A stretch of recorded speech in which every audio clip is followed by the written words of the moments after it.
Welcome to the Book of Life, a show about Jewish books, music, film, and web. I'm Heidi Estrin. The Book of Life is a podcast service of the Feldman Library at Congregation B'nai Israel in Boca Raton, Florida. Additional support comes from the Association of Jewish Libraries. During Book Expo 2014, I met Eva Wiseman at the Tundra booth. You may be familiar with Eva from some of her earlier titles, Puppet, No One Must Know, or The Last Song. She told me about her newest book, The World Outside.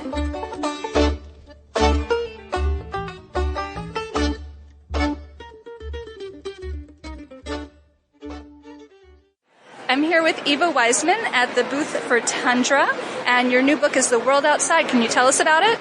Yes, the book takes place in 1991 in Crown Heights, Brooklyn. It tells the story of a Hasidic Lubavitcher girl, 17-year-old girl, and the book is set during the time of the Crown Heights riots.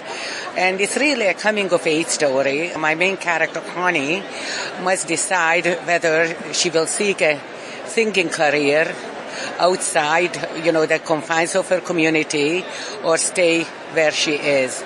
I'm not going to tell you about her decision because I want you to read the book. So what inspired you to come up with this storyline?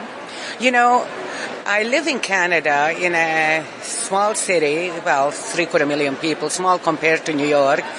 And we have Lubavitcher Jews even in my town, which has about 16,000 Jews.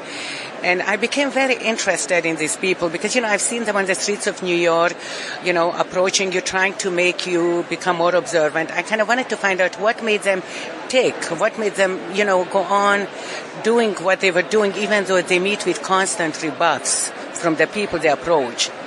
And that kind of made me interested in the Lubavitchers, and I didn't know anything about them, so I went to Crown Heights, and I lived with a Lubavitcher family for 6 days to kind of find out more about Lubavitch. And of course, I had all the other kind of usual research too. So you were like an embedded journalist. Absolutely.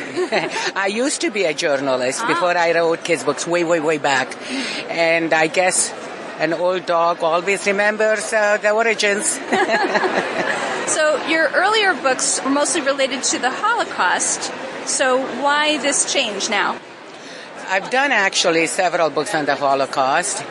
Before the Holocaust, during the Holocaust, after the Holocaust. My parents are survivors, and I really wanted to tell the story in a fictional form, and I feel I did that. And, I wanted to tell the story of the Hungarian Jews, and I feel I did that to the best of my ability. A couple of my other books, The Last Song tells the story of Sephardic Jews, the expulsion from Spain in 1492, and Puppet tells the story of a very famous blood libel trial in Hungary in the 19th century. So I have done other books, and then I felt it was time for change, Who knows, maybe I'll get back to the Holocaust because that's a topic that should never be forgotten. Well, there's always more to say about it, but it's interesting that this new book seems to be your first one that's not about persecution. Is that true? It's not about persecution, but it's also about persecution. The Crown Heights riots, and I'm amazed how little is known about the Crown Heights riots. Every Hasidic Jew I interviewed, every Lubavitcher Jew I interviewed, say that it was a pogrom in America, and I agree, it was. It was. So in a way, it's about prejudice and persecution. It's kind of strange. I kind of grew up the child of survivors, and my mother always spoke about her experiences in Auschwitz. My father never did till he was much older, and then he never stopped talking about it. But when I was young, I was never really interested in hearing what they were saying. I don't know why. I guess you don't want to hear about your parents being abused and mistreated.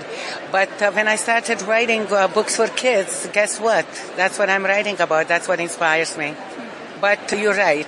The World Outside is a departure, and I loved writing this book. I mean, I had fun doing it, because my character basically, even though she's Hasidic, is a 17-year-old girl who must find herself, wants to find out what's going to be happening to her, what are her life choices. Music is run through the book.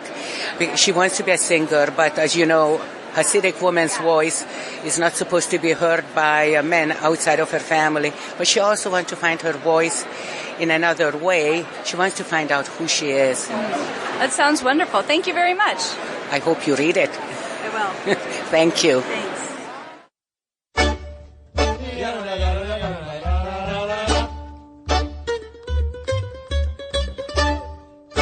There are so many ways to connect with the Book of Life. Fan us at facebook.com/Book of Life Podcast. Follow us at twitter.com/Book of Life Pod.